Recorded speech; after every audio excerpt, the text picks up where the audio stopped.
Hello and नमस्ते दोस्तों, आपका बहुत-बहुत स्वागत है हमारे इस यूट्यूब चैनल में। तो आज के इस वीडियो लेक्चर में हम लोग डिस्कस करने वाले हैं वो कौन-सी जो बातें हैं जो हर एक सिविल सर्विसेज़ के एस्पायरेंट को जो कि आईएएस बनना चाहते हैं, आईपीएस बनना चाहते हैं या फिर यूपीएससी की किसी भी दूसरे सर्विस में जाना चाहते हैं, तो उनको अपनी प्रिपरेशन के दौरान इन बातों को हमेशा ध्यान में रखना चाहिए।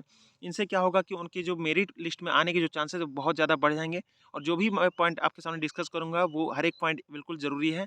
तो आप इस वीडियो को बार-बार देखें, चाहे तो डाउनलोड कर लें या फिर आप चाहें तो इसको स्क्रीनशॉट करके रख सकते हैं। लेकिन आप इस वीडियो के लगातार कंसल्ट में बने रहें, इसमें जो बातें बताई गई हैं उसके कंसल्ट में बने रहें, ताकि जो आपकी जो तैयारी है वो बिल्कुल सही तरीके से हो। कोई भी जो अच्छी चीज़ जो कि लागू होनी चाहिए वो आप लागू कर सकें। तो इस चीज़ का ध्यान रखने के लिए हमने ये वीडियो बनाई है। आपको ये बता दें कि ये जो वीडियो है बहुत सारे जो टॉपर्स हैं और जो हमारे कोचिंग इंस्टीट्यूट्स के जो फेमस टीचर्स हैं, फैकल्टीज़ हैं, उनके एडवाइसेज़ को सुन के और उनके जो भी उन्होंने जो बातें बताई हैं उनको इसमें पॉइंट वाइज़ आपको बताया गया है। साथ ही साथ आपको याद दिला दें कि इससे पहले हम लोगों ने एक वीडियो बनाई थी, जिसमें ये बोला गया था कि कौन-सी जो बातें हैं जो सिविल सर्विसेज़ को के एस्पायरेंट को बिल्कुल भी नहीं करनी चाहिए अपने प्रिपरेशन के दौरान। तो इस वीडियो में हम लोग बताने वाले हैं कि कौन-सी जो चीज़ें हैं वो बिल्कुल करनी चाहिए या फिर आप जितना ज़्यादा हो अप्लाई कर सकें और पिछले वीडियो में हमने डिस्कस किया था कि कौन-सी जो चीज़ें हैं वो बिल्कुल नहीं करनी चाहिए। तो चलिए आप लोग का ज़्यादा टाइम नहीं लेते हुए इस वीडियो की शुरुआत करते हैं। तो यहाँ पर आपको name list of toppers and faculties and officers whose advices have been incorporated। तो इसमें आपको ये स्लाइड दिख रहा है जिसमें आपको उन टॉपर्स और आपको फैकल्टीज और ऑफिसर्स के नाम दिए गए हैं जिनके जो एडवाइस है हम लोगों ने लिए हैं। जैसे कि आपको अवध ओझा सर हैं, विकास दिव्यकीर्ति सर हैं, फिर आपको टॉपर्स में अगर देखें तो सृष्टि देशमुख हैं या फिर आप टीना डाबी हैं या फिर आप सौम्या पांडे हैं। तो आप इन सारे जो टॉपर्स हैं आपको लिस्ट यहाँ पर सामने दिया गया है, उनके एडवाइजेस को यहाँ पर शामिल किया गया है ताकि आपको भटकना ना पड़े, एक ही जगह पे आपको सारी चीज़ें इंपॉर्टेंट मिल जाए। तो जो पहला यहाँ पर आपको सजेशन दिया जा रहा है वो ये है कि always revise your syllabus and stick to the syllabus.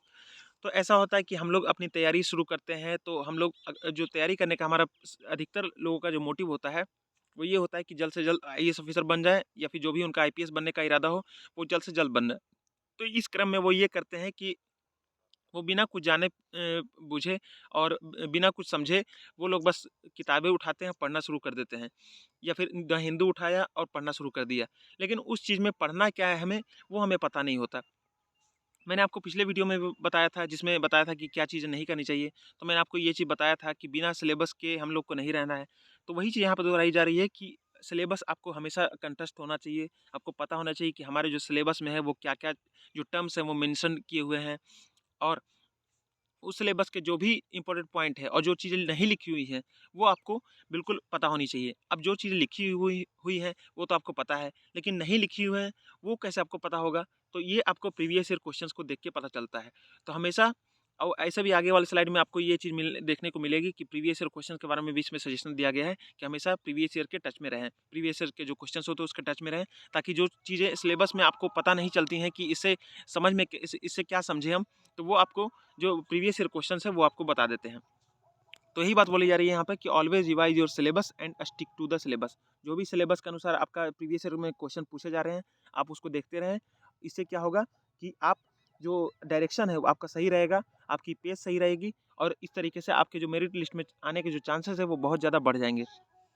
तो बिल्कुल इस चीज़ का ध्यान रखें। अगला जो सजेशन है वो ये है, do scheduled and disciplined studies. तो यहाँ पर ये बोला जा रहा है कि हम लोग जो है अक्सर ये जो हमारी आदत होती है वो बिल्कुल जब मन होता है पढ़ने की होती है, जब मतलब जो भी हमारा जो डिसीजन होता है पढ़ने का वो हमारे मन के ऊपर होता है। हमारी कोई प्लानिंग नहीं होती है, हमारी कोई स्ट्रैटेजी नहीं होती है, हमारा कोई रूटीन नहीं होता है कि इतने बजे से इतने बजे तक पढ़ेंगे, बस जब मन करेगा हम लोग पढ़ते हैं। ये हमारी जो आदत है वो स्कूल के समय से लगी हुई होती है। लेकिन हम अभी यहाँ पर अपने लाइफ को लेके हमारी यहाँ पर बहुत ही ज़्यादा इंपॉर्टेंट यहाँ पर टाइम हमारे जाने वाला है। आपकी जो यूथ के जो डेज़ हैं, जो एनर्जी वाले डेज़ हैं और जो आपके बिल्कुल आप बोल सकते हैं एक तरह से यंगनेस वाले जो डेज़ हैं, वो आपके इसमें इन्वेस्ट होने वाले हैं।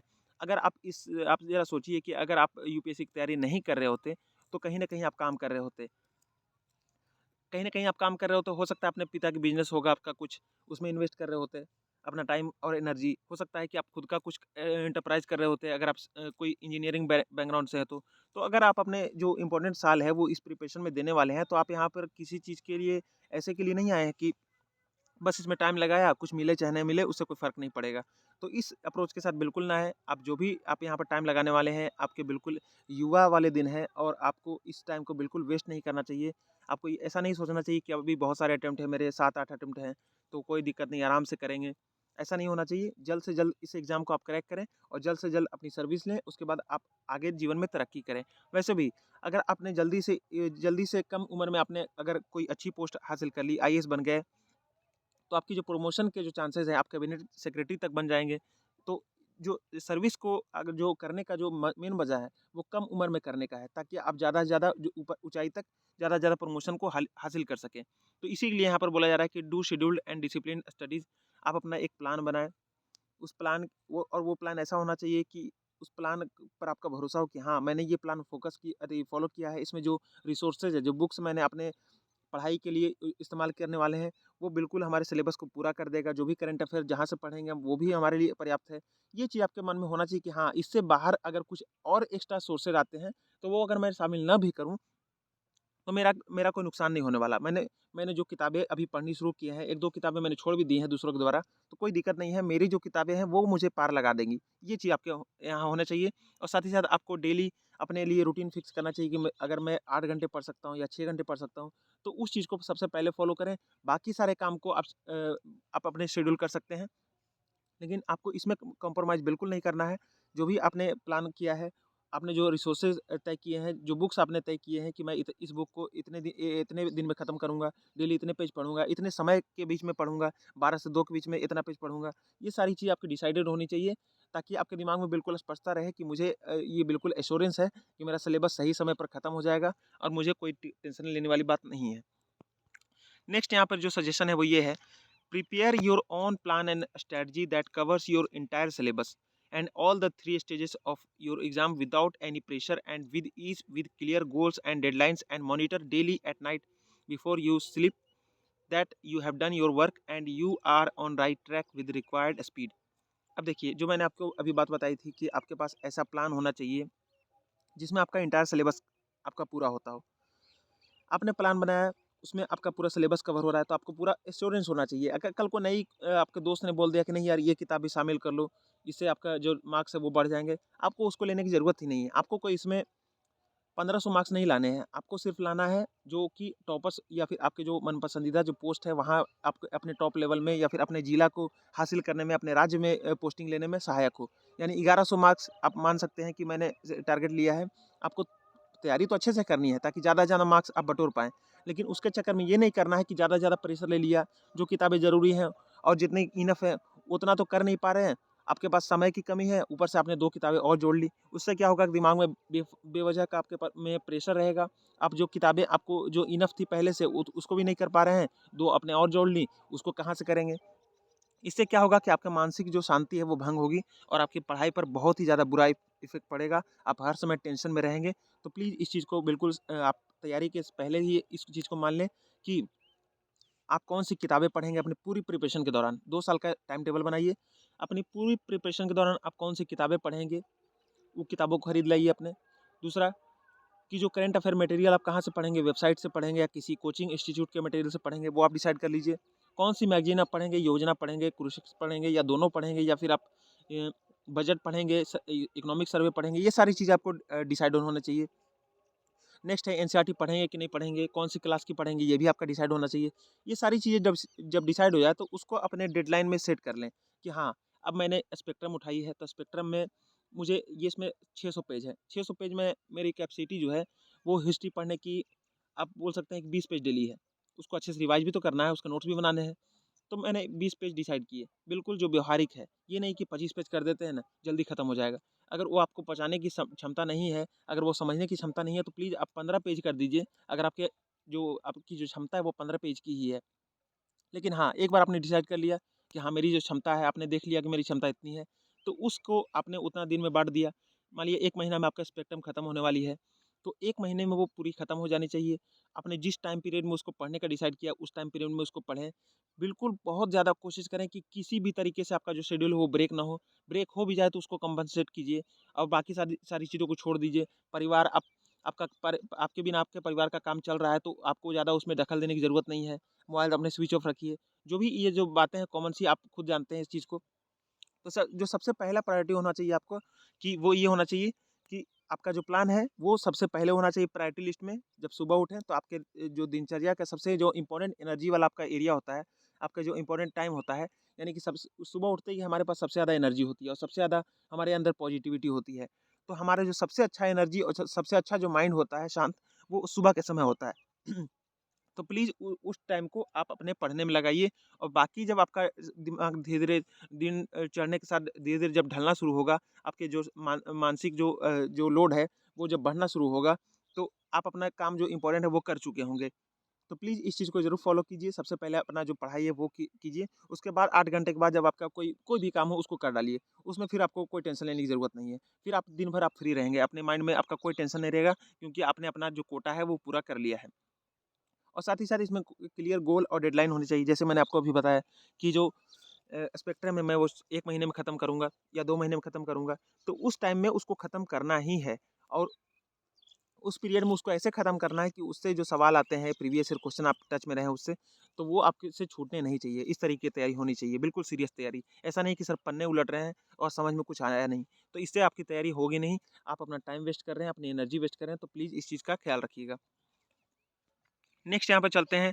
Give your best time and energy to this exam, be serious in this matter, rest can be manage. जैसे मैंने आपको बताया कि सबसे जो इंपॉर्टेंट आपका जो टाइम होता है वो सुबह उठने के बाद होता है और उस समय आपका जो एनर्जी लेवल है और जो पॉजिटिविटी लेवल है, आपकी जो माइंड की कामनेस है, शांति है, वो बिल्कुल अच्छी होती है, सबसे अच्छी होती है। तो उसका जो इस्तेमाल है आप अपनी सबसे अच्छी चीज़ में करें। यानी कि आपकी पढ़ाई आपके लिए अभी सबसे ज़्यादा अच्छी है। ये ऐसी जॉब है जो आपकी पुश्तें बदल देगी, आपकी पुश्तों की जो ज़िंदगी है वो बदल देगी। आपको मिडिल क्लास में है तो आपको अपर क्लास में ले जाएगी। आप अगर नॉर्मल स्टूडेंट हैं, तो आपकी जो दिनचर्या है, वो इस तरीके से परिवर्तित होगी कि आप बिल्कुल एक स्टैंडर्ड तरह के जो स्टूडेंट हैं, वो लगेंगे। साथ ही साथ इसका इम्पैक्ट जो होगा सर्विस लगने के बाद भी इसका इम्पैक्ट आपको पता चलेगा। इसका जो मेन जो इसका एडवांटेज होगा, वो ये होगा कि आपकी जो पूरी पर्सनैलिटी है, वो चेंज हो चुकी होगी और ये सब किस चीज़ के कारण होगा कि आपने अपनी जो तैयारी के जो पल है, यानी कि जो घंटे हैं, वो सबसे ज़्यादा जो एनर्जी वाले पल हैं, वो आपने इस तैयारी को दे दिए। इससे क्या होगा कि आपका जो शुरुआत होता है ना, आपने कई सारी किताबें पढ़ी होंगी जिसमें बोला गया है कि जो सुबह सोने से ठीक बाद और जागने सॉरी सोने से ठीक पहले और जागने के ठीक बाद जो इम्पोर्टेंट जो टाइम होता है ना, उस समय अपने आप से पॉजिटिव बातें करनी चाहिए या फिर कुछ पॉजिटिव करना चाहिए। इससे पूरा दिन अच्छा जाता है। तो प्लीज़ इस चीज़ को ज़रूर करें। बाकी सारी चीज़ें मैनेज कर की जा सकती हैं। नेक्स्ट चलते हैं। Basics and current affairs must go simultaneously. यहाँ पर बोला जा रहा है कि जो हम लोग ऐसा करते हैं कि एनसीईआरटी पढ़ लेते हैं, कई सारे स्टूडेंट ऐसा करते हैं, एनसीईआरटी पढ़ लेते हैं, बार-बार पढ़ लेते हैं, उसके बाद छोड़ देते हैं, उसके बाद सिर्फ करंट अफेयर पढ़ते हैं। तो ऐसा नहीं करना हमें। ये बहुत ही इंपॉर्टेंट सजेशन है, इस चीज़ को बिल्कुल इग्नोर ना करें। आपने अच्छे से एनसीईआरटी वगैरह पढ़ ली है या फिर जो स्टैंडर्ड बुक लक्ष्मीकांत या स्पेक्ट्रम जैसी बुक है, वो आपने अच्छे से क्लियर कर ली है, तो उसको आपको लगातार समय-समय पर रिवाइज़ करना होता है। और रिवाइज़ करने का सबसे अच्छा तरीका क्या होता है कि सबसे पहले तो आपको स्टैंडर्ड जो बुक है अपनी, जो एनसीईआरटी और स्टैंडर्ड जो बुक बुक मैंने आपको बताई है, स्पेक्ट्रम या फिर लक्ष्मीकांत है, डीडी बसु है, जो भी है, उसको आप अच्छे से पढ़ लें, 3-4 बार पढ़ लें और उसके बाद जो भी करंट अफ़ेयर आते हैं, उससे आप उसको रिलेट करें। अगर भूकंप आया है कहीं पे कोई किसी देश में, तो प्लीज़ आप भूकंप वाले चैप्टर को उठाएँ, उसको फट से उसके जो नोट्स बनाए उसको रिवाइज़ कर लें। ये सबसे अच्छा तरीका होता है। नेक्स्ट चलते हैं। अगला सजेशन है must prepare your own simple, understandable and precise notes so that you can revise your entire preparation done in months in just some days. ये बहुत ही ज़्यादा इंपॉर्टेंट सजेशन है। मैंने लगभग हर जो टॉपर है उससे ही सुनी होगी। 500 टॉपर का अगर सजेशन आप देखें तो उसमें से शायद 5-6 होंगे जो बोलेंगे कि नोट्स बनाने की ज़रूरत नहीं है और उन्होंने शायद बनाई नहीं होंगी। तो शायद उनका दिमाग इतना कैपेबल था कि वो सारी चीज़ों को मैनेज कर पा रहे थे, तो आप उनकी फ़िक्र मत करें। आपकी अपनी रिक्वायरमेंट क्या है वो आप देखें। और मैं तो बोलूँगा कि नोट्स जो बनाने चाहिए बिल्कुल बनाने चाहिए। आपकी जो तैयारी है, आप किताबें पढ़ते हैं, उसमें कई सारे जो सजेशन है होते हैं, जिसमें कई सारे टर्म्स होते हैं, कई सारे डेफिनेशंस होती हैं, जिसमें ऐसी होती है कि जो हम लोगों ने पहली बार सुनी होती है या फिर पहले सुनी होती है, तो उसके बारे में जो होती है क्लैरिटी हमारी नहीं होती। तो अगर आपने नोट्स बना लिया है, तो आपकी क्लैरिटी जो है बार-बार रिवाइज़ करने से वो अच्छी हो जाएगी। फिर आपको कुछ भी नहीं आएगा, तो आप उसके बाद आपको पीछे आपको रिवाइज़ जो इतनी बार आप कर चुके होंगे, वो आपके आपके जो याददाश्त है उसमें बैठ गई होगी। तो आपके लिए ये अच्छा होगा कि आपकी लर्निंग बढ़ गई, आपकी नॉलेज बढ़ गई। अब आप कुछ नया आएगा, तो आप उसको और अच्छे से पढ़ पाएँगे। आपके मन में लोड नहीं रहेगा। आपकी जो चीज़ एक किताब में नहीं आती, उसका आपने नोट्स बना लिए, उस नोट्स को रिवाइज़ कर के उस चीज़ को भी आपने अपने अंदर समेट लिया। तो ये चीज़ होता है नोट्स बनाने के फ़ायदे। नोट्स ऐसा नहीं होता है कि सिर्फ़ उसको बना लिया, उसको रख दिया। उसको रिवाइज़ कर के उस टॉपिक को ही ख़त्म कर देना है, क्योंकि आपने नोट्स उस चीज़ के बनाए हैं जो कि आपको ऐसे नॉर्मली याद नहीं होता है। तो प्लीज़ इस चीज़ को बिल्कुल ध्यान में रखें और नोट्स ज़रूर बनाएँ। नेक्स्ट इंपॉर्टेंट जो सजेशन है वो ये है, revise your notes on daily basis to not forget what you have prepared in months and because retention is more important than new readings. तो यहाँ पर वही बात बोली जा रही है कि अपने जो नोट्स बनाए हैं उसको आपको बार बार रिवाइज करके उस नोट्स को भी खत्म कर देना है। आपकी सारी चीज़ें जो हैं वो आपको दिमाग में आ जानी चाहिए, जैसे नॉर्मल चीज़ें होती हैं। आपको उसके लिए बार बार नोट्स उठाने की ज़रूरत नहीं पड़नी चाहिए। उसको 4-5 बार रिवाइज़ कीजिए। बीच-बीच में वीक्स में रिवाइज़ कर लीजिए, मंथ्स में रिवाइज़ कर लीजिए, ताकि वो जो नोट्स की में जो आपने लिखा है, उसको आप कल को फाड़ के फेंक भी दें, तो आपके दिमाग में सारी चीज़ें दर्ज हो चुकी हों। ये आपको आएगा बार-बार प्रैक्टिस करने से, उसको बार-बार स्टडी करने से, उसमें मन लगाने से, इस चीज़ से आपको वो नोट्स आपके दिमाग में बस जाएँगे। और नोट्स ऐसे होने चाहिए जो बिल्कुल समझने लायक हो। ऐसा नहीं कि नोट्स तो बना लिया जल्दबाजी में, कि छोटे नोट्स बनाएँगे, उसमें पता चला ऐसे लिखे हैं कि खुद को समझ में नहीं आ रहा है, तो ऐसा भी नहीं होना चाहिए। वो समझने लायक होनी चाहिए और वो प्रिपरेशन के अनुसार ही होनी चाहिए। यानी प्रिपरेशन में क्या पूछा जाएगा, उसके अनुसार ही नोट्स होने चाहिए। ऐसा नहीं कि जो पूछा जाएगा ही नहीं, उसके नोट्स बना के रखे हैं, तो वो आपका सिर्फ़ बल्कि बढ़ाएगा, आपके दिमाग में टेंशन बढ़ाएगा कि इतनी सारी चीज़ पढ़ना है। ऐसा भी नहीं करना है, आपको बिल्कुल प्रिसाइज़ छोटे नोट्स बनाने हैं, लेकिन वो छोटे नोट्स होने चाहिए, वो समझने लायक होने चाहिए, आप उसको समझ सकें। दूसरे समझे ना समझे उससे मतलब नहीं है, लेकिन आपको तो समझ में आना ही चाहिए और वो बिल्कुल एग्ज़ाम के अनुसार ही होना चाहिए। और नोट्स बनाने का एक और फ़ायदा होता है कि आपको पूरी बुक नहीं पढ़नी होती दोबारा। आपको सबसे अच्छा होगा कि 2-3 बार आपने बुक पूरी पढ़ ली, अच्छे से पढ़ ली, लाइन बाय लाइन पढ़ ली। उसके बाद आपने उसके नोट्स बना लिए। नोट्स बनाने के बाद क्या होगा, आपने नोट्स उन चीज़ के बनाए जाते हैं जो आपको चैप्टर में समझ में नहीं आई हैं। तो अब आपको पहले से जो आपने चीज़ें आपको समझ में आती है वो तो आपके दिमाग में दर्ज है ही। अब जो उस चीज़ आपको समझ में नहीं आती वो आपने उसके नोट्स बना लिए हैं। तो नोट्स जब आप रिवाइज़ करेंगे तो वो चीज़ें भी खत्म हो जाएँगी। यानी कि आपका पूरा का पूरा चैप्टर आपके दिमाग में आ जाएगा। तो ये चीज़ होता है नोट्स बनाने के फ़ायदे। तो प्लीज़ इस चीज़ को ज़रूर करें। यहाँ पर एक और चीज़ बोली यार, retention is more important then new reading. अब आपको ये बात बहुत अच्छी लगेगी कि अब देखिए, हम लोग नोट्स बना लेते हैं, उसको रिवाइज़ नहीं करते, तो इससे क्या होता है, हमारे नोट्स की संख्या बढ़ती जाती है। ऐसा नहीं करना है, हमें नोट्स को बना लेना है, उसको बार-बार रिवाइज़ करके उसको कम करते जाना है। वो चीज़ें हमारे दिमाग में आ जानी चाहिए, तब जाके हम अगर नई न्यू रीडिंग करेंगे तो हमारे दिमाग बिल्कुल ओपन होगा, बिल्कुल शांत होगा कि हमारे पास कुछ भी पीछे पेंडिंग नहीं है, सब कुछ हमने क्लियर किया हुआ है, अब नया रीडिंग करने के लिए हम लोग तैयार हैं। नेक्स्ट यहाँ पर इंपॉर्टेंट सजेशन है, take a daily look on previous year questions of all the 3 stages. यहाँ पर देखिए, यहाँ पर आपको देखने को मिल रहा है प्रीवियस ईयर क्वेश्चंस के बारे में कि इसको आपको डेली देखना है। तो ये अपने जो फैकल्टीज़ हैं, हमारे जो टॉपर्स हैं, वो अक्सर बोलते हैं अपने वीडियोज़ में कि प्लीज़ प्लीज़ प्लीज़ सिलेबस और प्रीवियस ईयर क्वेश्चन को बिल्कुल मिस ना करें। उसको जो सिलेबस है उसका आपको हर टर्म पता होना चाहिए, कौन सी चीज़ कौन से सिलेबस में लिखी हुई है, कौन से सेक्शन में आती है, क्या वो सोसाइटी में आती है, वो या फिर हिस्ट्री में आती है, कल्चर में आती है, या फिर आप बोल सकते हैं ज्योग्राफी में आती है, या फिर सोसाइटी में आती है, या फिर इन्वायरमेंट में आती है, सिक्योरिटी में आती है। ये सारी चीज़ आपको पता होनी चाहिए। और कोई टर्म अगर सिलेबस में है कि नहीं, अगर आपसे पूछा जाए, कोई अगर बोल दे कि मनी लॉन्ड्रिंग है कि नहीं सिलेबस में, ये बताओ, तो आपको तुरंत बोलना चाहिए हाँ मनी लॉन्ड्रिंग है और जीएस 3 के जो सिलेबस है उसमें है। तो इस तरीके से आपको जो सिलेबस है वो आपके मुँह ज़बानी होने चाहिए और आपको जो प्रीवियस ईयर क्वेश्चन है वो भी आपको डेली देखने चाहिए। अगर आपके पास टाइम नहीं है तो मैं आपसे रिक्वेस्ट करना चाहूँगा कि हमारे जो चैनल है उसमें प्रीवियस ईयर क्वेश्चन का अच्छे से एनालिसिस किया हुआ होता है। आप उन वीडियोज़ को भी रेफ़र कर सकते हैं। आप चलते, खाते, पीते, सोते आप उसको सुन सकते हैं। आपने जो रेगुलर पढ़ाई कर ली उसके बाद आपके पास टाइम है, आप कहीं पे घूमने जा रहे हैं, पैदल वॉकिंग कर रहे हैं, तो आप ईयरफ़ोन लगा के आसानी से उन वीडियोज़ को सुन सकते हैं।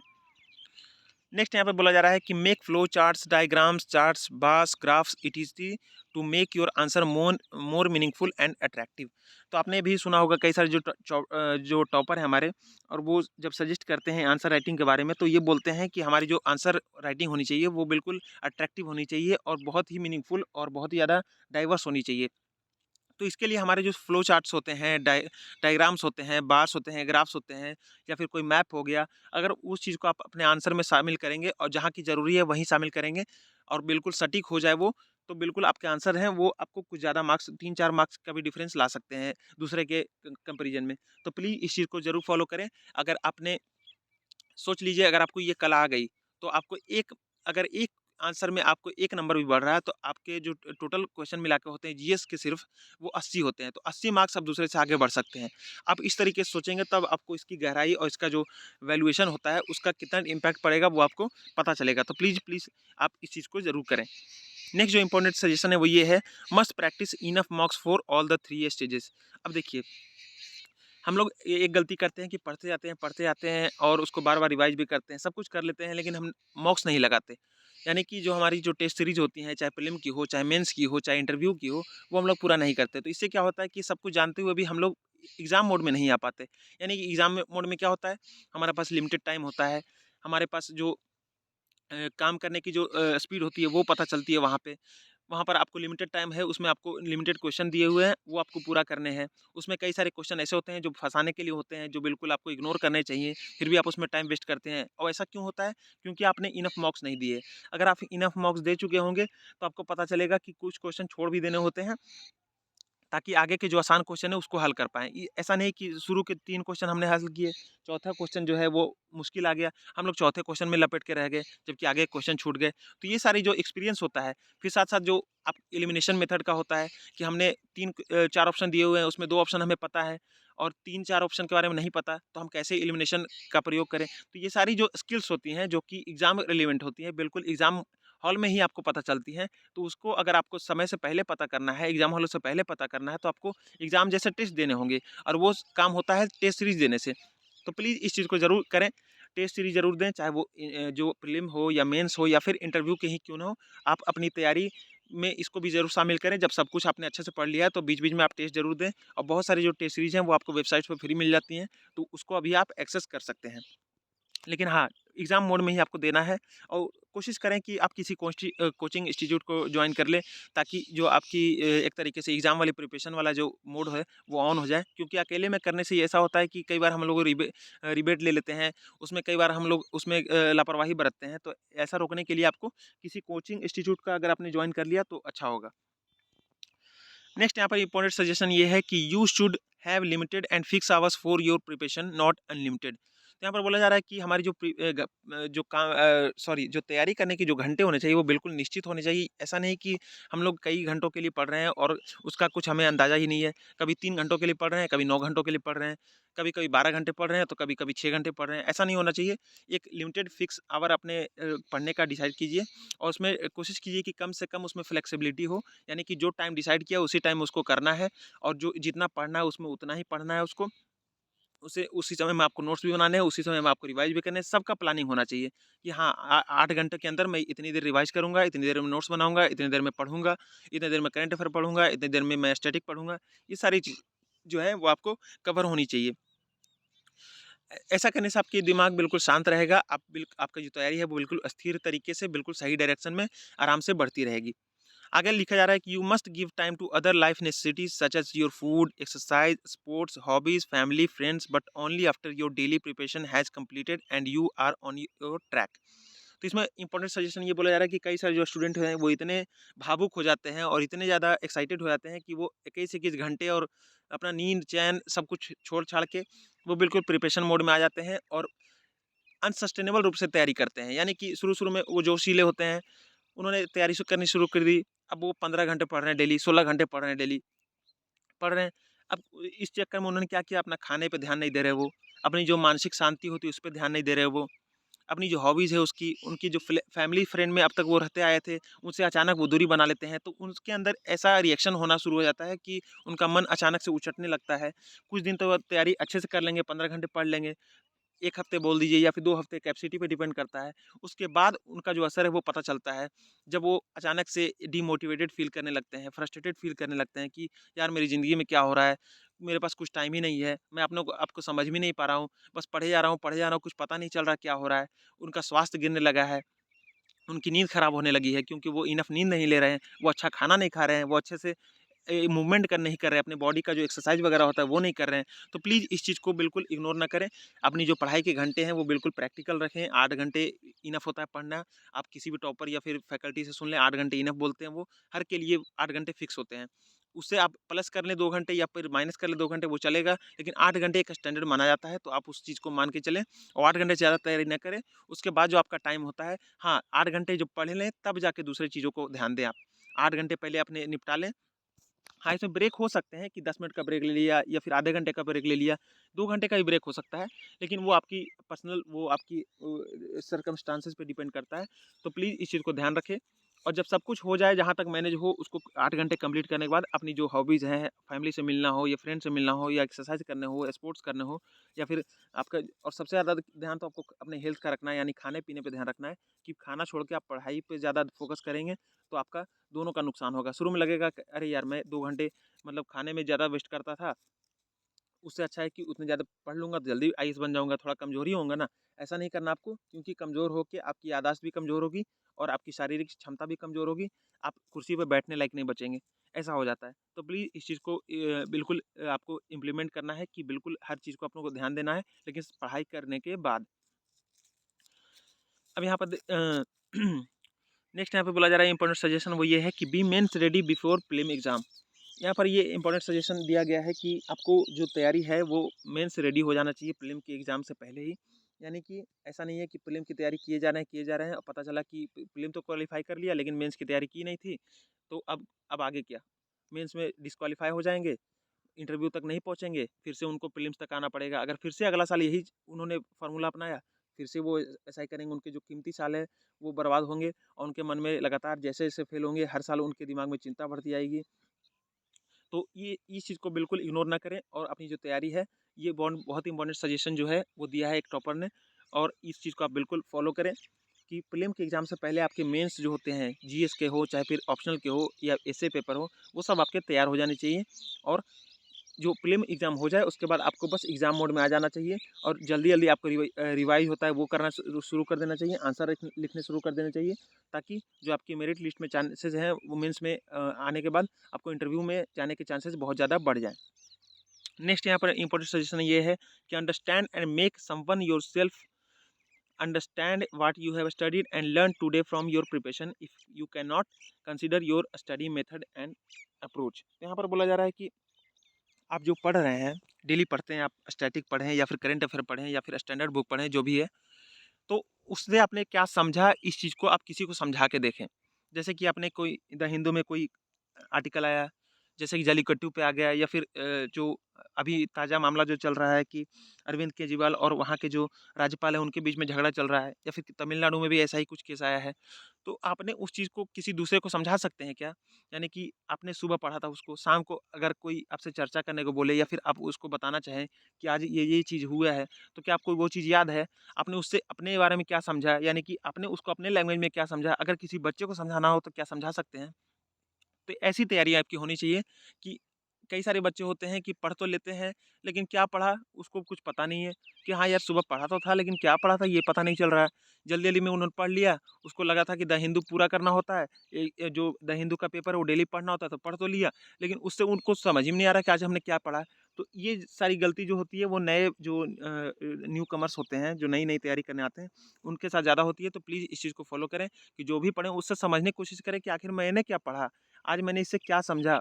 आपने पढ़ा कोई आर्टिकल या फिर एक पेज पढ़ा आपने, उसको रखिए, उसमें ये सोचने की कोशिश कीजिए कि मैंने आज इस पेज में कौन-कौन से जो हेडलाइन्स थे वो पढ़े, उस हेडलाइंस में क्या बातें बोली गई थी, वो क्या इंपॉर्टेंट बात थे जो मैंने पढ़े। प्लीज़ इस चीज़ को आप फॉलो कीजिए।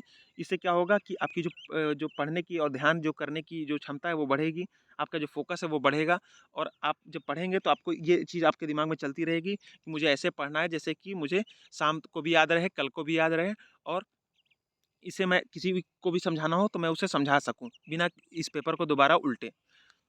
नेक्स्ट यहाँ पर इम्पोर्टेंट सजेशन ये है, always remember that this preparation is the best thing in this world for you, that is going to make a superior personality, dignity full of life, a life full of richness, quality, fame, honor and much more. Everything else is less than it. ये बहुत ही ज़्यादा है। ये Y का जो बोल रहा था ना कि आपने प्रिपरेशन क्यों स्टार्ट की, तो उसके लिए आप इसको ऐड कर सकते हैं कि हाँ क्यों स्टार्ट की। तो ये एक ऐसी तैयारी है जो कि आपकी पुश्तें बदल देगी, जैसे मैंने आपको वीडियो में पहले भी बताया था। आपकी जो जनरेशन है वो बदल देगी। अक्सर जो मिडिल क्लास वाले लोग होते हैं वो ज़्यादा तैयारी करते हैं इसकी। तो आप जानते हैं कि इनकी क्या वैल्यू होती है। अगर आप आईएएस बन गए या आईपीएस बन गए या फिर कोई भी ग्रुप ए सर्विस में आ गए, तो आपकी गाँव मोहल्ले में क्या इज़्ज़त बनती है। आपकी जो कमाई है वो कितनी ज़्यादा बढ़ जाती है। अगर आप एक किसान के बेटे हैं, आपको जो पापा हैं वो 20,000 या 30,000 रुपये महीने किसी तरह खेती से या फिर किसी और सोर्स से अगर अर्न करते हैं, तो आप अगर सोच सकते हैं कि अगर आपने 80,000 90,000 अकेले दम पे अगर उठाना शुरू कर दिया, तो कितना ज़्यादा चेंज आएगा आपके जो स्टैंडर्ड ऑफ लिविंग है उसमें। आपकी जो पूरी जो आपकी जो जनरेशन है, आपके जो घर वाले हैं और आपके यहाँ जो बच्चे हैं, अब सोचिए वहाँ उनकी शिक्षा दीक्षा कहाँ होगी अब, पहले कहाँ होती थी, अब कहाँ होगी। उनका जो मिलना-जुलना होगा वो किस तरीके के लोगों से होगा। जब आप एक आईएएस अफ़सर होंगे तो आपके जो बच्चे हैं या फिर आपके यहाँ जो बच्चे हैं, आपके जो माता-पिता हैं, आपके जो भाई-बहन हैं, वो भी कल को जब किसी फंक्शन या पार्टी या फिर किसी जो संगठन है वहाँ पर अटेंड करेंगे तो किस क्वालिटी के लोगों से मिलेंगे, उनका स्टैंडर्ड कहाँ तक बढ़ जाएगा। ये सारी जो चीज़ें हैं वो सिर्फ़ ये तैयारी ही दे सकती है जो यूपीएससी दे सकती है, ना कोई आईआईटी दे सकता है, ना कोई मल्टीलेटरल जो कंपनी है उसका लाइफ़स्टाइल दे सकता है। वो बस आपको जो फेम का चाहे बात हो या फिर पैसे का बात हो, डिग्निटी का बात हो, ऑनर का बात हो, वो सारी चीज़ें आपको इसी एग्ज़ाम में देखने को मिलती हैं। तो ये जो एग्ज़ाम है वो इतना महत्वपूर्ण है कि आपको इसके लिए आपको सबसे ज़्यादा अच्छे टाइम देना है आपको और इससे आपको कंप्रोमाइज़ नहीं करना है। बाकी सबको मैनेज किया जा सकता है और बाकी चाहे जो भी कोच ऑफ़र कर रहा हो वो इससे कम ही होगा। तो प्लीज़ इस चीज़ को ध्यान में रखते हुए तैयारी करें, हमेशा इस चीज़ को ध्यान में रखें। नेक्स्ट यहाँ पर सजेशन है कि be in touch with toppers faculties officers and take their suggestions that is suitable and necessary in your preparation. तो यहाँ पर वही बात बोली जा रही है, जैसा मैंने आपको ये वीडियो बना के बनाया है तो मैं भी इसी का एग्जाम्पल हूँ। तो आप ही इस चीज़ को लागू कर सकते हैं कि हमेशा जो टॉपर्स हैं, फैकल्टीज़ हैं और जो ऑफिसर्स बन चुके हैं पहले ही, आप जिस फील्ड में जाना चाहते हैं, जो पोस्ट हासिल करना चाहते हैं, तो उनकी बातें सुनें कि उन्होंने तैयारी कैसे की थी, उनको क्या-क्या चैलेंजेस वहाँ पर झेलने पड़ रहे हैं या फिर क्या-क्या उनको फ़ायदे मिल रहे हैं अपनी सर्विस में आने के बाद, क्या-क्या उनके पास अपॉर्च्युनिटी है, वो क्या कर सकते हैं, क्या नहीं कर सकते। वो सारी चीज़ें आप उनसे सीखने की कोशिश कीजिए। आपके पास टाइम होता है ना, तो फ्री टाइम में आप यही करें। तैयारी हो गई आपका 8 घंटे की पढ़ाई पूरी हो गई। अब आपको मन नहीं लग रहा है, आप दोस्त के पास जाना नहीं चाहते क्योंकि वो बहुत ही ज़्यादा एक तरीके से आपको डिमोटिवेट करता है या फिर आपके पर्सनैलिटी के लायक नहीं है। तो आप इस तरीके की वीडियो देख सकते हैं कि आप देखना चाहें, उत्सुकता होनी चाहिए आपके अंदर कि चलो कल का मैं बन गया, तो मुझे किस तरीके की लाइफ़स्टाइल देखने को मिलेगी, कौन-सी समस्याएँ मुझे झेलनी पड़ेंगी, किनसे किनसे मुझे लड़ना होगा, समाज में कौन-कौन सी कुरीतियाँ हैं। ये सारी बातें आपको कहाँ से देखने को मिलेंगी? जो फैकल्टीज़ हैं, जो टॉपर्स हैं, जो सर्विस में ऑलरेडी आ चुके हैं, उनकी बातें आप बीच-बीच में यूट्यूब शॉर्ट्स है ना, शॉर्ट्स में बहुत अच्छी इन्फॉर्मेशन दे देते हैं, तो उसको स्क्रॉल करते रहें, इससे आपको बहुत ज़्यादा आइडिया मिलेगा। नेक्स्ट यहाँ पर बोला जा रहा है suggestion complete optional syllabus before mains. ये मैंने आपको उसी समय बता दिया था जब बोला था कि प्रीलिम के पहले ही आपकी मेंस की तैयारी हो जानी चाहिए। तो उसी में इसको मान के चलें कि ऑप्शनल की जो तैयारी है वो मेंस के अंतर्गत ही आती है। तो चाहे जीएस की तैयारी हो, चाहे ऑप्शनल की तैयारी हो, आपके वो जो प्रीलिम एग्ज़ाम है उसके पहले ही हो जानी चाहिए। और जब प्रीलिम एग्ज़ाम हो जाए, आपको भरोसा हो कि हाँ, मैं प्रीलिम क्वालीफाई कर जाऊँगा, तो फिर आप जो नोट्स बनाए हैं आपने मेंस के लिए, उसको बार-बार रिवाइज़ करें। टेस्ट सीरीज़ जो है वो देना शुरू कर दें। ताकि जो मार्क्स एडिशन हो, अपने आंसर जो राइटिंग है उसकी क्वालिटी इंप्रूव करना शुरू कर दें। इससे क्या होगा कि आपका वैल्यू एडिशन होना शुरू हो जाएगा और आपको एज मिलनी शुरू हो जाएगी और यकीन मानिए इससे आपकी जो मार्क्स है वो नॉर्मल जितने होनी चाहिए उससे 60-70 मार्क्स तो ज़रूर बढ़ जाएँगे। तो प्लीज़ इस चीज़ को ज़रूर फॉलो करें। नेक्स्ट इंपॉर्टेंट जो सजेशन है वो ये है, must study economic survey budget योजना कुरुक्षेत्र सेकंड एआरसी ईटीसी। तो यहाँ पर बोला जा रहा है कि हम लोग कई बार मैगजीन्स जो हैं उनको इग्नोर कर देते हैं। जैसे कि इकोनॉमिक सर्वे की बात हो, चाहे बजट की बात हो, योजना कुरुक्षेत्र मैगजीन की हो या फिर सेकंड एआरसी रिपोर्ट होती है जिसकी बहुत ही ज़्यादा इंपॉर्टेंट हो जाता है क्योंकि हमारे जो सिलेबस है जीएस 2 उसमें भी ये लिखा हुआ है कि role of civil services in a democracy. तो हमारे सिलेबस का भी हिस्सा है और ऐसे भी आप चूँकि बनने वाले हैं एक ऑफ़िसर तो आपको ये सारी चीज़ें पता होनी चाहिए क्योंकि ये जितने भी मैगज़ीन मैंने आपको यहाँ पर स्क्रीन पे देखने को मिल रहे हैं बहुत ही क्वालिटी वाले मैगज़ीन हैं और गवर्नमेंट के ये सोर्सेज़ हैं और बहुत ही ऑथेंटिक आपको इन्फॉर्मेशन देते हैं। तो आपको इसको बिल्कुल फ़ॉलो करना चाहिए। आपको कल को आप जब आप इससे ऑफ़िसर बन भी जाएँगे, तब भी आपको इसको फ़ॉलो करना चाहिए क्योंकि इसमें इतनी अच्छी क्वालिटी के आपको कंटेंट मिल जाता है और पूरा एक तरीके से आपको मैप मिल जाता है। आपको पूरा जो भारत है, उसकी कंडीशन क्या है, वो आपको सामने देखने को मिल जाता है किसमें? इकोनॉमिक सर्वे में, बजट में और जो योजना कुरुक्षेत्र जो मैगज़ीन आते हैं, उसमें आपको कौन-कौन सी योजनाएँ किस तरह का काम कर रही हैं, उसके बारे में डिटेल एनालिसिस होता है उसमें। और सेकंड एआरसी तो आप जानते ही हैं कि उसमें कई सारे सजेशन जो हैं दिए गए हैं ताकि जो हमारी जो ब्यूरोक्रेसी है वो और अच्छा कर सके। तो प्लीज़ इस चीज़ को इग्नोर ना करें। जब भी संडे वगैरह का टाइम हो तो आप इन सारे मैगज़ीन्स को ज़रूर कंसीडर करें और इसके तो कई सारे जीस्ट भी आते हैं, तो आप उस चीज़ को भी फ़ॉलो कर सकते हैं। कई सारे जो वेबसाइट्स हैं वो इसके जीस्ट निकालते हैं, तो आप उस चीज़ को देखते रहें या फिर आप वीडियो भी देख सकते हैं। नेक्स्ट यहाँ पर इम्पोर्टेंट सजेशन ये है कि visit nearby government offices like tehsil, police station, hospital, court, etc to feel the environment and proud for inspiration on weekends. अब कई बार होता है कि हम लोग के पास वीकेंड होता है और वीकेंड होना ही चाहिए। थोड़ा-सा गैप होना अच्छा होता है, क्योंकि अगले दिन के लिए हमें तैयार होना है। जैसे कि सोना ज़रूरी है ताकि हम अगले दिन जाग के पढ़ सकें, उसी तरीके से 1 दिन के लिए पढ़ाई से ऑफ ज़रूरी है ताकि हम अगले दिन जो अगले 6 दिन हैं या फिर 5 दिन हैं, वो ज़्यादा ऊर्जा से लग सकें। तो आपके पास वीकेंड है, अब हर वीकेंड को आप दूर जा नहीं सकते, आपके पास उतने पैसे भी नहीं होते। तो एक काम कर सकते हैं कि जिस समय आपके पास पैसे ना हो और कुछ नया करने का मन कर रहा हो, तो आप किसी गवर्नमेंट ऑफिस में चले जाएँ। हॉस्पिटल हो सकता है या तहसील हो सकता है, डिस्ट्रिक्ट कलेक्टर का ऑफिस हो सकता है या पुलिस स्टेशन हो सकता है, हॉस्पिटल हो सकता है, कोर्ट हो सकते हैं। यहाँ पर आप जाएँ और वहाँ पे देखने की कोशिश करें कि आखिर काम कैसे हो रहा है वहाँ पे। किस तरीके के से जो एक तरीके से पॉलिसी बनाई जाती है, कोई योजना बनाई जाती है, आप बैंक चले जाएँ, पोस्ट ऑफिस चले जाएँ और वहाँ पर आप देखने की कोशिश करें कि किस तरीके की जो पॉलिसी होती है, जो हम लोग पेपर में पढ़ते हैं, उसको कैसे ग्राउंड लेवल पर जो इम्प्लीमेंट किया जा रहा है। आप जाके देख सकते हैं कि कैसे एक एसडीएम काम करता है। उनके ऑफ़िस में जाएँ, बस घूम के चले आएँ, वहाँ पे देखने की कोशिश करें कैसे लोगों की समस्याएँ सुलझाई जा रही हैं, किन बारे में उनको दिक्कत का सामना करना पड़ रहा है। इससे क्या होगा कि आप एक तरीके से उस एनवायरनमेंट में आने के आदी हो जाएँगे और आपको एक तरीके से लगने लगेगा कि जैसे कि हम खुद एक ऑफ़िसर के रूप में अपने आप को देख पाएँगे। तो इससे क्या होगा, आपके अंदर एक इंस्पिरेशन आएगी और आप और भी अच्छा करने के लिए और भी अच्छा पढ़ने के लिए इंस्पायर होंगे। ये एक बहुत ही क्रिएटिव एक तरीके से ये सजेशन है। नेक्स्ट जो इंपॉर्टेंट सजेशन है वो ये है, do proper research on the kind of service you want, don't be publicly और socially motivated, choose after proper research of the service, its features, its difficulties, keep in mind your own temperament and kind of life you want to live। ये बहुत ही ज़्यादा important ये suggestion है, मुझे तो लगता है सबसे ज़्यादा इंपॉर्टेंट सजेशन यही है। कई बार कई बार क्या अक्सर यही होता है कि हम लोग में से अधिकतर लोग जो होते हैं 60 टू 70% जो लोग होते हैं, वो इसलिए सर्विस में आना चाहते हैं क्योंकि उन्होंने पब्लिक में ये देख रखा है, अपने सोसाइटी में ये देख रखा है कि जो आईएएस की जो तैयारी होती है, वो कितनी ज़्यादा डिग्निटी से भरी हुई होती है, उसमें कितना पावर होता है, उसके पास कई सारी गाड़ियाँ होती हैं, कई बड़े-बड़े बंगले होते हैं या फिर उनके पास कमाई के इतने सारे साधन होते हैं, चाहे किसी भी मीन से हों। तो ये सारी जो चीज़ें होती हैं, वो दिमाग में हमारे बैठ जाती हैं, उसी के चलते हम लोग तैयारी शुरू कर देते हैं। लेकिन कई बार ऐसा होता है कि जैसे कि हम लोगों ने आईपीएस की वर्दी देख ली, उसके ऊपर हम लोग फ़िदा हो गए और तैयारी शुरू कर दी, निकाल भी लिया। कल को पता चला कि आईपीएस की ड्यूटी इतनी कठिन है, कि उसको गुंडों से लड़ना पड़ रहा है, उसको माफिया से सामना करना पड़ रहा है, उसको पॉलिटिकल प्रेशर का सामना करना पड़ रहा है, विधायक उसके पास लगातार फ़ोन कर रहे हैं कि इसको मत पकड़ो, इसको अरेस्ट मत करो। इसका रेप हुआ तो उसको जल्दी से यहाँ पर से उसका निपटारा करवाओ, उसका शव का जल्दी से आप दाह संस्कार करो। कुछ ऐसे और जिसमें पब्लिक के सेंटिमेंट होते हैं, जिसमें अगर आपने अच्छे से अपने दिमाग का इस्तेमाल नहीं किया, आपने शांति और धैर्य के साथ काम नहीं किया तो आप पब्लिक के जो गुस्सा है उसका शिकार हो सकते हैं। तो इन सारी चीज़ों को बिल्कुल ध्यान में रखें और कोई भी सर्विस में आप जाना चाहते हो, चाहे आईएएस हो, आईपीएस हो, आप बिल्कुल क्लियर रहें कि हाँ, मुझे इस सर्विस में जाना है, तब जाके आपकी तैयारी जो भी होगी, उसी लेवल के अनुसार होगी।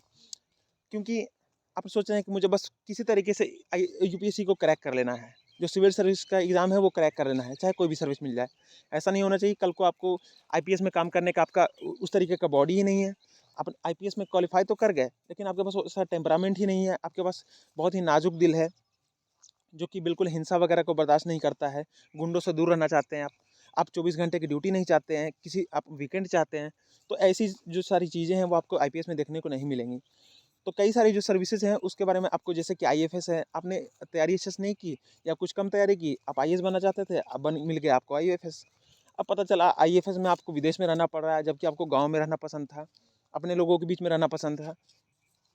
आईएफएस में होता है कि आपको किसी भी देश में आपको भेजा जाता है, चाहे युद्ध से पीड़ित देश हो। तो इन सारी चीज़ों को आपको बिल्कुल ध्यान में रखना है कि आप जब भी तैयारी शुरू करें और कोई भी सर्विस आप जाना चाहें तो उसके बारे में प्रॉपर रिसर्च कर लें कि मुझे उसमें कितने घंटे काम करने पड़ेंगे, क्या मैं उतने घंटे काम करने के लिए तैयार हूँ। उसमें मुझे 24 घंटे काम करना पड़ेगा, मुझे इतना फैमिली टाइम नहीं मिलेगा, मैं उतना परिवार का टाइम नहीं दे पाऊँगा। तो प्लीज़ इस चीज़ को बिल्कुल ध्यान में रखें, उसको प्रॉपर रिसर्च कर लें, उसके बाद डिसाइड करें कि हाँ, इसमें जाना है या नहीं। नेक्स्ट चलते हैं, वो ये है कि give enough मॉक्स but only after if you have not analysed the results of your previous मॉक्स। तो यहाँ पर बोला जा रहा है मॉक्स के बारे में, पहले भी मैंने बताया था कि आपको तीनों स्टेजेस के जो मॉक्स हैं, जैसे कि प्रीलिम्स के होते हैं या फिर मेंस के हैं या फिर इंटरव्यू के हैं, वो आपको देने हैं। लेकिन जब मॉक्स दे रहे हो आप, तो मॉक्स सिर्फ देते नहीं जाना है, बल्कि आपको जो पुराना मॉक्स आपने दिया है, पिछला मॉक दिया है, उसके रिजल्ट को आप देखें, उसमें आपने कहाँ-कहाँ पे कम मार्क्स लाए हैं या फिर किस क्वेश्चंस का आंसर नहीं दे पाए हैं और क्यों नहीं दे पाए हैं, उसको आपको पूरा एनालिसिस करना है। उसके बाद ही आपको अगला मॉक्स मॉक के ऊपर जाना है। यानी कि जब तक अगला मॉक आए तब तक अपना पुराना जो मॉक से जो आपकी लर्निंग है वो आपकी इम्प्रूव होनी चाहिए। उसकी जो भी फाइंडिंग है, जो भी आपके एनालिसिस है कि मैंने यहाँ पर गलती की है, यहाँ पर अच्छा किया है, वो आपको पता हो जाना चाहिए। यानी पूरी एनालिसिस हो जानी चाहिए उस मॉक की, और उसको अपने जो अगला मॉक है उसमें आपको अप्लाई कर देना है। नेक्स्ट जो यहाँ पर सजेशन दिया जा रहा है इंपॉर्टेंट, वो ये है। नेक्स्ट जो इंपॉर्टेंट सजेशन है वो ये है कि be more strong in your weak paper या टॉपिक। तो हमारे सिलेबस में कई सारे टॉपिक दिए होते हैं या फिर पेपर ही पूरा होता है, जैसे कि एथिक्स का पेपर है, एसे का पेपर है, तो उसमें हम लोग अक्सर उसको इग्नोर कर देते हैं और सिर्फ जीएस पे ध्यान देते हैं और ऑप्शनल पे ध्यान देते हैं। तो अगर आपको अपने मार्क्स बढ़ाने हैं तो इन कमज़ोर जो टॉपिक्स हैं या फिर आपके जो किसी भी सिलेबस में हो सकते हैं, जैसे कि आपको हो सकता है जीएस 3 में आपको सिक्योरिटी का सिलेबस आपका कमज़ोर हो सकता है एथिक्स का पूरा पेपर ही कमज़ोर हो। तो जहाँ भी आपका वीक पॉइंट है वहाँ पर आप उसको ज़रूर ध्यान दें, क्योंकि हमें हर एक क्वेश्चन का आंसर देना है और अच्छे से देना है। जितना ज़्यादा बेहतर हम मार्क्स लाएंगे उतने ज़्यादा कॉन्फिडेंट हम होंगे, उतने ज़्यादा हमारे चांसेस होंगे कि हम टॉपर की लिस्ट में ऊपर से ऊपर होंगे। तो इस चीज़ को बिल्कुल आप इग्नोर ना करें और अपनी जो वीक पेपर है या टॉपिक है उसको अच्छे से प्रिपेयर करके अपनी जो फिल इन द गैप होता है ना बात, यानी कि आपकी जो भी गैप्स हैं जहाँ पे आप कमज़ोर हैं उसको फिल करके आप उसमें भी स्ट्रांग होके अच्छे से मार्क्स लाके और अच्छी सर्विस में आप जा सकें। नेक्स्ट यहाँ पे इंपॉर्टेंट सजेशन है वो ये है, be careful of your content and speed while making notes and practicing mocks. तो यहाँ पर बोला जा रहा है कि जो ध्यान देने वाली बात ये, यहाँ पर नोट्स की जो बात हो रही है कि नोट्स जब आप बना रहे हो तो नोट्स आपके ऐसे होने चाहिए जो कि आपके एग्ज़ाम के लिए इम्पोर्टेंट हो। ऐसा नहीं कि ऐसे नोट्स बना रहे हैं आप जिसमें कंटेंट ऐसा है कि जो आपके एग्ज़ाम से ज़्यादा कुछ रेलिवेंट है नहीं, बस आप पन्ने भर रहे हैं और उसको रिवाइज भी कर रहे हैं, पूरा याद भी कर लिया और एग्ज़ाम से उसका कोई लेना देना नहीं है। तो ऐसे नोट्स आपको नहीं बनाने हैं। और साथ ही साथ आपको जो आप जब मॉक प्रैक्टिस कर रहे हो तो उसमें आप टाइमिंग का ध्यान रखें। इसके लिए मैंने आपको बताया था कि आप कोई किसी कोचिंग इंस्टीट्यूट को ज्वाइन कर सकते हैं, किसी ग्रुप को ज्वाइन कर सकते हैं, जहाँ पर जो प्रैक्टिस की जाती है टेस्ट सीरीज वगैरह। तो आप इससे क्या होगा कि आपका जो कंटेंट है वो अच्छे से अच्छा होगा, और जो आपकी जो तुलना हो सकेगी कि आप किस स्थान पे आप अपने जो समकालीन है लोग आपके, जो आपके कलीग्स हैं उसके रिगार्डिंग आप कितने ज़्यादा स्ट्रॉन्ग हैं, कहाँ कहाँ आपकी कमियाँ हैं, आपकी लिखने की स्पीड कितनी है, आप सारे जो क्वेश्चन है वो सही समय पर अटेम्प्ट कर पा रहे हैं या नहीं कर पा रहे हैं। तो इन सारी चीज़ों को ध्यान रखने के लिए आपको जब भी आप मॉक्स बना रहे हो या फिर नोट्स बना रहे हो तो इन सारी चीज़ों को ध्यान रखिएगा। आपका कंटेंट अच्छा हो, आपका जो नोट्स बना रहे हो उसमें जो रेलिवेंट चीज़ें हैं, जो इंपॉर्टेंट चीज़ें हैं वही हो, और जो जो बिल्कुल इरेलीवेंट हो वो उसको शामिल ना हो, वो कम से कम शामिल हो। और दूसरा कि मॉक्स करते समय हमारा स्पीड बना रहे, हम जो लिखने की क्वालिटी है, हमारी जो हैंड राइटिंग है वो बनी रहे। ये सारी चीज़ें आपको ध्यान में रखनी है। नेक्स्ट है यहाँ पर बी डिसिप्लिन्ड। ये शुरू का ही जो आप बोल सकते हैं इसको दोहरा दिया गया है एक तरह से। तो हमेशा की तरह ये फिर से बोला गया है कि डिसिप्लिन रखना है आपको, यानी कि जो पढ़ाई के घंटे हैं आपको वो आपका डिसाइडेड होना चाहिए। आप किस घंटे में कौन सी चीज़ पढ़ेंगे ये डिसाइडेड होना चाहिए।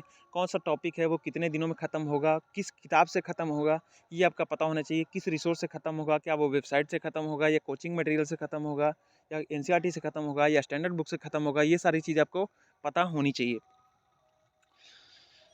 Always keep in mind the why, next suggestion है, यानी कि आपको पता होना चाहिए कि आप इस सर्विस में क्यों आना चाहते हैं। तो ये सजेशन इसलिए ज़रूरी है क्योंकि आप कई बार डीमोटिवेटेड हो जाते हैं कि इतनी सारी मैं प्रिपरेशन कर रहा हूँ, इसका फ़ायदा होगा कि नहीं होगा। तो इससे पहले आपको हमेशा याद रखना चाहिए कि आपने तैयारी शुरू क्यों की थी, या फिर आप सर्विस में जाना क्यों चाहते हैं। अगर जा चले गए तो उसमें आपको क्या फ़ायदा मिलेगा, अगर आप नहीं गए तो आप किस चीज़ों से वंचित रह जाएंगे। ये सारी चीज़ें आपके दिमाग में बिल्कुल क्लियर होनी चाहिए और बिल्कुल स्पष्ट होनी चाहिए और हमेशा होनी चाहिए। तब जाके आपकी जो प्रिपरेशन है वो कंटिन्यू रह पाएगी और आप अपनी जो तैयारी है वो बिल्कुल कंटिन्यू रख पाएंगे। नेक्स्ट जो इंपॉर्टेंट सजेशन है वो ये है, राइट मल्टीफेसेटेड आंसर्स। तो मैंने जैसे आपको बताया था कि अपने जो आंसर्स है उसमें आपको बार्स है, चार्ट्स है या ग्राफ्स है या फिर मैप्स है उसको शामिल करना चाहिए। साथ ही साथ जो आपकी हैंडराइटिंग है वो अच्छी होनी चाहिए। साथ ही साथ उसको जितने ज़्यादा टॉपिक से उसको रिलेट कर सकते हैं। अगर किसी टॉपिक पे आपको सवाल पूछा गया है, सिक्योरिटी से पूछा गया है, तो आप उसको वहाँ की इकोनॉमिक्स कैसे रिलेट कर सकते हैं, ज्योग्राफी से कैसे कर सकते हैं, सोसाइटी से कैसे कर सकते हैं, इथिक्स से कैसे कर सकते हैं। यानी कि जितने ज़्यादा इंपॉर्टेंट जो टॉपिक के डायमेंशन हो सकते हैं, और वो डायमेंशन ऐसा नहीं कि सिर्फ जोड़ने के लिए बस बनाते जा रहे हैं कि हाँ इसको जोड़ दिया ज्योग्राफी से, इसको इन्वायरमेंट का भी कलर दे देते हैं, इसको सिक्योरिटी का भी इसमें इसको जोड़ देते हैं, जबकि उसका कुछ सिक्योरिटी से लेना देना है ही नहीं। तो जहाँ तक जो ज़रूरी हो और जहाँ तक रेलिवेंट हो, जितने भी डायमेंशन को छुआ जा सकता है और सच में उसका मतलब हो, तो उतने ज़्यादा डायमेंशन को आप अपने आंसर में छूने की कोशिश करें और तरह-तरह से छूने की कोशिश करें। आप चार्ट्स बना सकते हैं, बार्स बना सकते हैं, आप मैपिंग कर सकते हैं। ये सारी चीज़ें आपको ध्यान में रखनी है। नेक्स्ट इंपॉर्टेंट सजेशन है कि decide your resources before you start your preparation.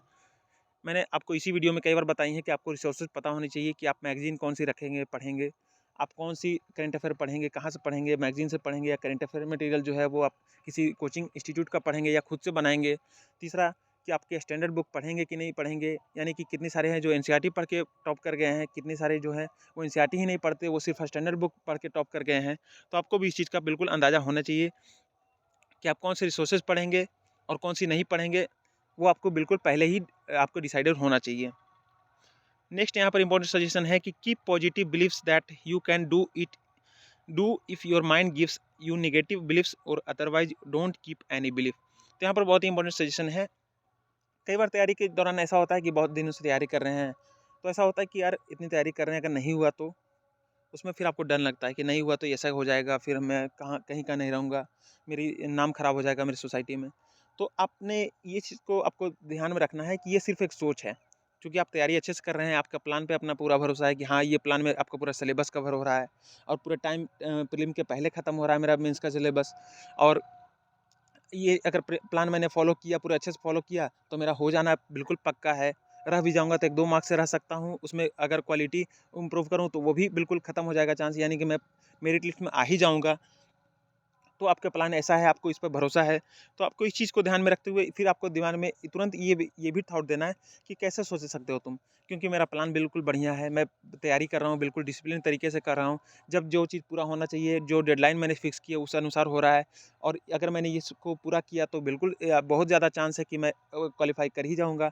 तो आपको काउंटर बिलीफ भी देना है। अगर कोई बुरा ख़्याल आए, तो अपने से अपने पक्ष में आपको दलीलें देनी है कि नहीं, तुम ये जो ख़्याल आए हैं, वो गलत हैं और ये बिल्कुल एक चूँकि आदत है गलत सोचने की, इसलिए है। और आपको फिर आदत डालनी है कि सही सोच हो, आपको ज़्यादा से ज़्यादा मोटिवेशन मिले, इस तरीके की सोच आपको हमेशा रखनी है। और यहाँ पर बोला जा रहा है just stick to your plan and time table. तो मैंने आपको जैसे अभी बताया कि आपको जब अपने प्लान पे भरोसा हो, अपने टाइम टेबल पे भरोसा हो कि इस प्लान के अनुसार मैं इतने टाइम टेबल में इसको फिनिश कर लूँगा और मेरा जो पूरे जो सिलेबस है उसको कवर कर लूँगा, तो फिर उसके बाद आप जो भी इसको सजेशन दे दो, यानी कि जो भी आपके दिमाग में ख़्याल आए कि नहीं होगा, तो मैं जानता हूँ कि मेरा प्लान सही है, मेरा टाइम टेबल सही है, तो होगा ही होगा, तुम चाहे कितना भी बोल लो। यानी अपने मन को ये बोलना है। Because belief is just a belief after all. मानना तो सिर्फ़ सोच ही है वो। हाँ, अगर उस सोच में आपको थोड़ा-सा आपको लग रहा है कि नहीं, ये प्लान मेरा जो मैंने प्लान बनाया है, या जो रिसोर्सेज़ मैंने तय किए हैं, उसमें कुछ कमी है, तो आप उसमें कुछ सुधार कर सकते हैं, डर होना चाहिए। लेकिन उस डर को आगे आपको झुकना नहीं है, आपको उस डर से सीखना है कि हाँ, डर क्यों लग रहा है? कहाँ पे आपको लग रहा है? क्या मुझ में कुछ कमी है, मेरे प्रिपरेशन में कुछ कमी है? क्या उस वजह से लग रहा है या फिर कुछ ऐसे ही बस नॉर्मल सा डर है, जो कि आते-जाते रहता है? तो आपको इस चीज़ को ध्यान में रखना है। नेक्स्ट है इंपॉर्टेंट सजेशन कि be careful of where you spend your time, what you watch, what you do, who are your friends and what is their status and respect in society, what they talk about, what kind of life they want, how ambitious they are etc। ये बहुत ज़्यादा important syllabus है, sorry suggestion है, क्योंकि हम कहाँ पे अपना टाइम वेस्ट करते हैं या फिर इन्वेस्ट करते हैं, ये बहुत ही ज़्यादा मायने रखती है हमारे लिए।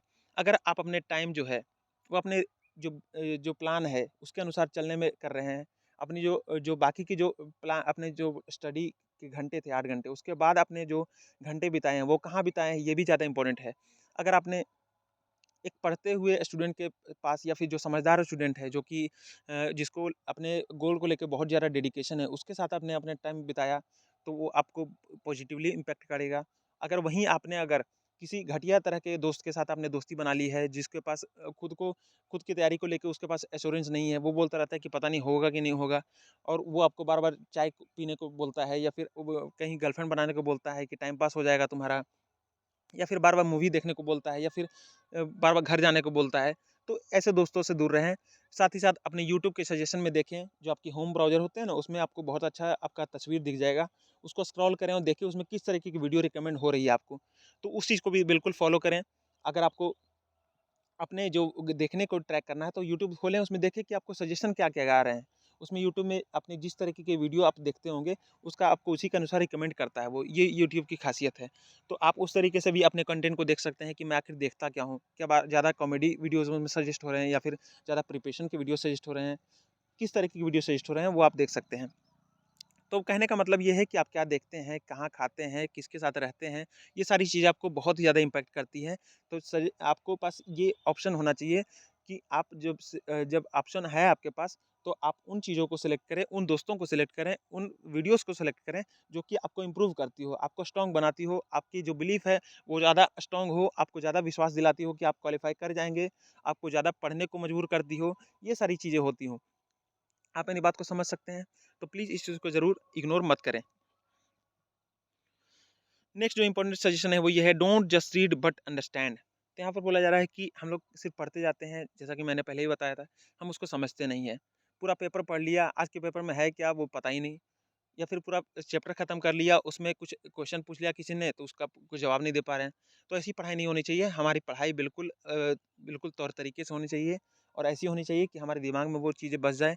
एक बार में नहीं बसे, 3 बार में बसे, 4 बार में बसे, उसके नोट्स बना लेंगे, तब बस आएँगे, उसको रिवाइज़ करेंगे, लेकिन बसनी ज़रूर चाहिए। वो हमेशा के लिए किताबों में नहीं रहनी चाहिए, वो नॉलेज जो है वो हमारे दिमाग में आ जानी चाहिए, और वही नॉलेज आनी चाहिए दिमाग में जो कि हमारी प्रिपरेशन के लिए इम्पोर्टेंट है। ऐसा नहीं है कि ना सिलेबस देख रहे हैं, ना प्रीवियस ईयर क्वेश्चन देख रहे हैं, और पढ़े जा रहे हैं जो भी मन हो रहा है, और उसके अनुसार अपने दिमाग में जो कूड़ा है वो ज़्यादा है, और जो अच्छी काम की चीज़ें वो कम है। तो ऐसा भी नहीं होना चाहिए। तो हमेशा हम इस चीज़ को ध्यान में रखें कि सिलेबस के अनुसार पढ़ें, प्रीवियस ईयर क्वेश्चन के अनुसार पढ़ें, और जो भी पढ़ें वो आपको समझ में आए, दूसरे को समझा पाएँ, 1 महीने बाद भी कोई बोले तो उसको समझा पाएँ। इस तरीके से हमें पढ़ना है। नेक्स्ट जो इम्पोर्टेंट सजेशन है कि be in daily touch with one national level newspaper. तो मैंने आपको बताया था कि न्यूज़पेपर पढ़ना बहुत ज़रूरी है। उसमें आपको एडिटोरियल कमेंट्स आते हैं और न्यूज़ आते हैं, और जो राष्ट्रीय स्तर के अखबार हैं वही पढ़ने चाहिए हमें। ऐसा नहीं कि कोई लोकल न्यूज़पेपर है जिसमें एक तरीके से आप बोल सकते हैं कि जो नॉर्मल जो खबरें होती हैं, कहीं पे आग लग गई, वहाँ पे दमकल जा रहा है, कहीं पे बैंक से कैश लूट लिया गया, कहीं पे किसी शादी में कोई हंगामा हो गया, इस तरह की खबरें छप रही हैं, तो आपको उससे दूर रहना चाहिए। और आपको राष्ट्रीय स्तर के जो अखबार होते हैं, जैसे द हिंदू हो गए, या फिर टाइम्स ऑफ इंडिया, फिर इंडियन एक्सप्रेस, या फिर दैनिक जागरण का जो राष्ट्रीय संस्करण है, ये सारी चीज़ें आपको फॉलो करनी चाहिए। तो इस चीज़ का बिल्कुल ध्यान रखें कि कोई भी अखबार ना पढ़ें आप, उसके लिए भी आपके लिए भी स्टैंडर्ड है, और आप प्रिपरेशन कर रहे हैं तो आपको इस चीज़ का बिल्कुल ध्यान रखना है। नेक्स्ट जो यहाँ पर इंपॉर्टेंट सजेशन है कि if you failed, there must be reasons, and if someone has passed there is also reasons. The reasons are just one thing, understanding. UPSC के अगर प्रीवियस ईयर क्वेश्चंस को देखें, या फिर इंटरव्यू आपने देखा होगा, या फिर आपने प्रीलिम के हो, चाहे मेंस के हो, चाहे ऑप्शनल के जो आपने प्रीवियस ईयर क्वेश्चन देखे होंगे, तो क्वेश्चन इस तरीके से होता है कि एनालाइज करें इसको, इसको एक्सप्लेन करें, इस पर कमेंट करें। ऐसे कुछ आपको मेंस में आपको देखने को मिलते हैं।